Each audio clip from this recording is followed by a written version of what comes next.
Hey everyone, this is Steve from GamersNexus.net, and today we're reviewing this. This is a home theater PC that is capable of playing basically every game out on max settings and ultra settings at 1080p resolutions in my benchmarking, which you will see later in this video. First, note that this is part of a full review, a very detailed written review, linked in the description below. And this is basically the first in a wave of home theater PCs that are meant to replace consoles. This is sort of in line with the Alienware Alpha, Zotac EN760, and Gigabyte's Bricks Pro, all of these things that were at one point billed as Steam machines, but have sort of slowly become mini PCs or home consoles as they're called in this instance. This is a much higher end version of the models I just listed. This is called a Syber Vapor Xtreme, and it is equipped with a GTX 980. That is the highest performing video card I've ever benchmarked for a single GPU 1080p gaming solutions. It's also got a 4790K in there. Pretty powerful CPU, definitely not needed for most games, but in the very least it pairs well with the GTX 980, which is not always something you see in pre-built PCs. So Syber is a brand of Syber Power, which is a system integrator or an SI, and they build computers. They're sort of like iBuyPower or Digital Storm or Origin, all those guys. And this Syber Vapor Xtreme is one of 3 different models of the Syber PC, which is a PC console, they call it. And the first one, this one, uses the 980, the 4790K. It's got 2 by 4 gigabytes of RAM, so 8 gig of RAM, using ADATA value memory in this instance, 1600 megahertz, and it's got no SSD, a 1 terabyte, 7200 RPM hard drive, and a small form factor 450 watt, which is plenty for this, 80 plus gold Silverstone SFX power supply. So that's actually a very good power supply. It's really, to be honest, the part that I'm most excited about being in this system, because the rest you kind of expect. As for the motherboard, it's using a Z97i MITX board that's equipped with AC wireless and Bluetooth 4.0. So this is a board that's available on the market, as are all these other parts. You could build this system yourself, and if you're curious what that would cost, I priced it out. It would cost about $100 less to DIY versus this. And yes, it's $100 less, but being honest with ourselves, $100 is not a lot of money to have someone build a computer for you, and then you get the peace of mind that if something goes wrong, you can theoretically call the warranty department and get a replacement. Theoretically. That said, pre-builds aren't for everyone. Our channel is dedicated and advocates regularly the idea of building your own system. It's pretty fun, you learn a lot, and you get all the upgradability and things like that. Sometimes pre-builds are nice, especially in the instance where you're gifting them to people or just don't really have the time to build it yourself, which is definitely a thing, believe me.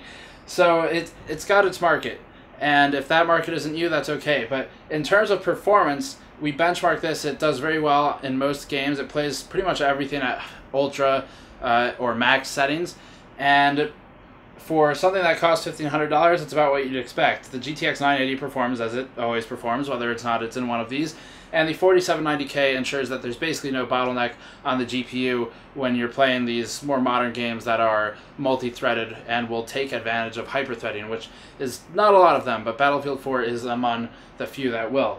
Other than the internal specs, this system ships with a Logitech F710 wireless controller, which is actually a pretty high-end controller. It's very satisfying to use. It's similar to the Xbox 360 wireless controller, definitely the best PC controller I've ever used, but this is a very close competitor, and it ships with the box. The other peripheral you get is this Syber branded little remote control, and this is something you can buy separately on Newegg, but I wouldn't recommend it. It's a nice gesture that they've included it, but to be honest, it's totally unusable because the buttons are just way too small, and it's sort of infuriating to use. I would recommend buying something like a Logitech K400 or their better keyboard instead, which it's an extra $20, but it's a full-size keyboard, so you can actually type on it with like home row and stuff, unlike this where you're stuck using fingers.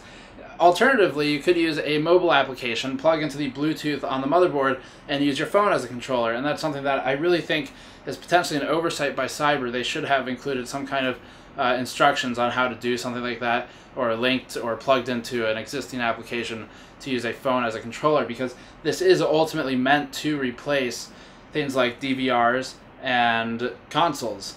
And in those instances, you want to make things as easy for the user as possible to replace those items. The build quality internally, it's built very well. This is a small form factor case, so it's about 14 by 14 by 4, give or take half an inch. And that means there's very limited space to manage the cables, but it's a modular PSU, so there are no unnecessary cables. They don't ship the extra cables with this box, so if you wanted to upgrade in the future and you needed more power cables for PCIe, you'd have to buy that separately, but that's not a lot of money and not a big deal.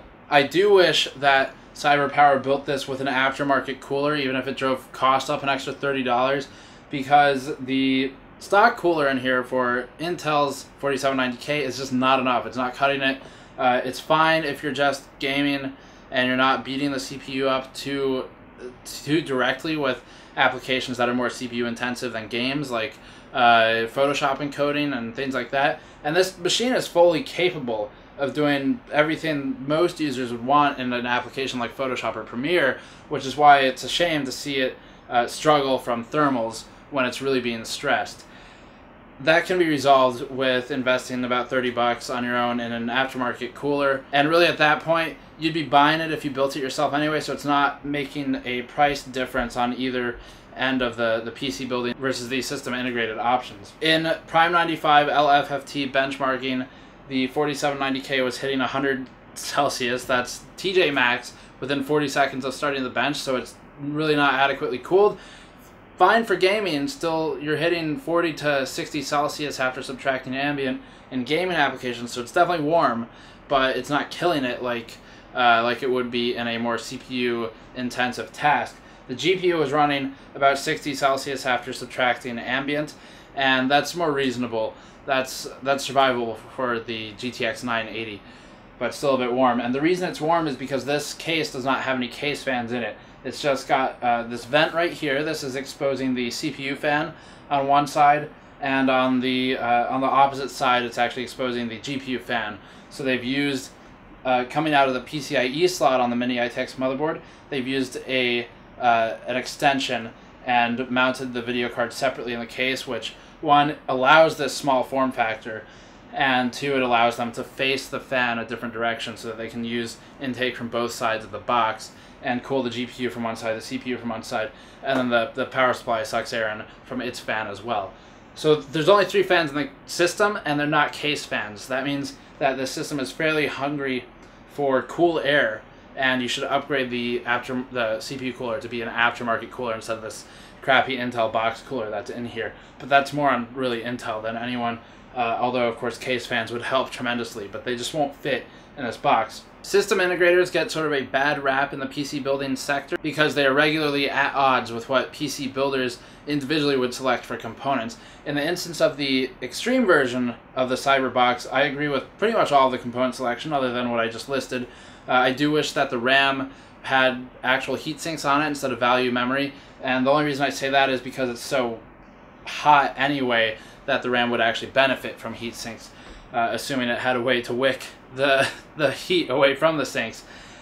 But it does make sense, the components in here. It's $1,500. If you build it yourself, I was running about $1,400, including the operating system and the controller, because this includes both of those. I did not include this keypad thing. I don't know what this costs, but you shouldn't buy it. And it's not a bad price. I don't feel the same way about Syber's other option, the Syber Vapor I and the Syber Vapor A. And those basically, the Syber Vapor I uses an i3 CPU. I'm not sure which one, but it's an i3.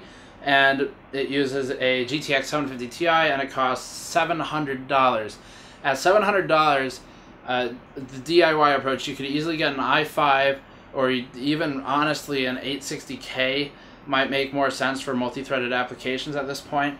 And you'd probably want to get a different GPU. The 760 is kind of on sale sometimes, but an R9 270, if you're not afraid of AMD, which it's okay if you are, that would be available as well at a reasonable price. So you could build a better system at $700 or even $600 than the one that Syber is offering. I really don't agree with their CPU and their GPU combination.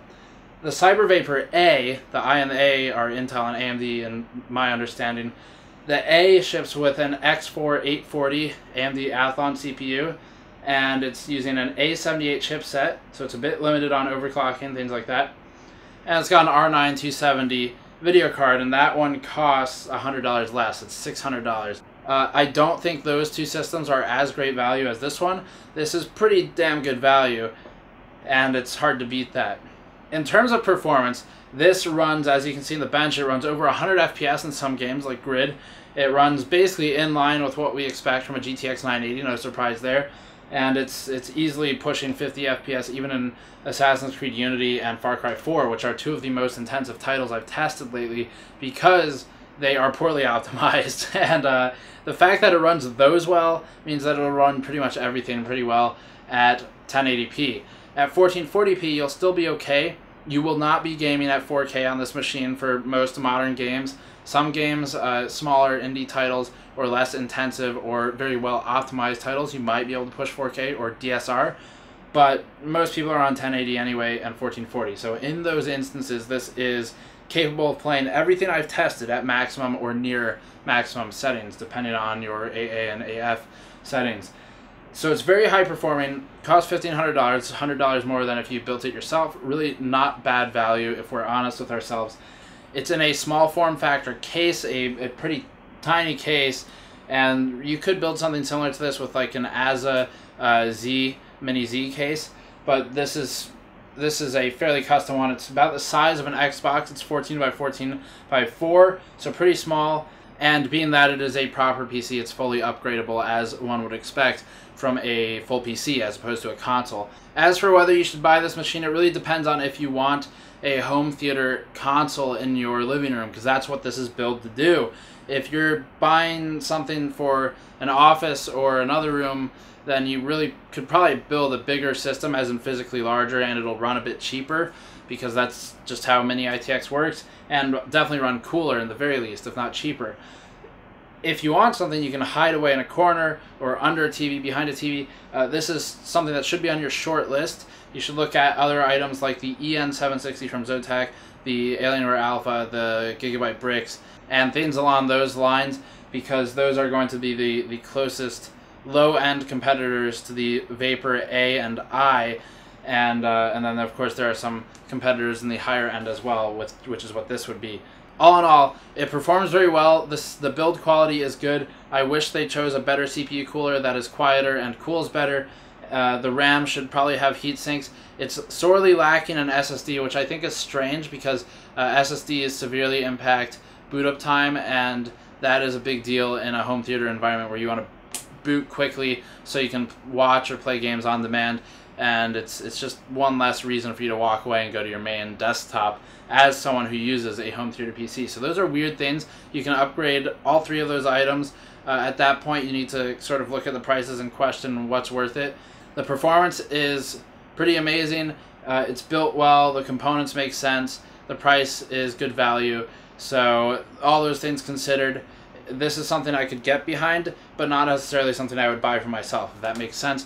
If you are into buying a pre-built machine and don't want to build it yourself, and you have a $1,500 budget, I would send you this way, because it is the best value, small form factor, pre-built machine I have found on the market. If you know of other ones, please link them below. If you want to build it yourself, we have guides for that, and you're always welcome to come to our forums for support. So please check the links in the description below. Subscribe, as always, it helps a lot, and I will see you all next time. Peace.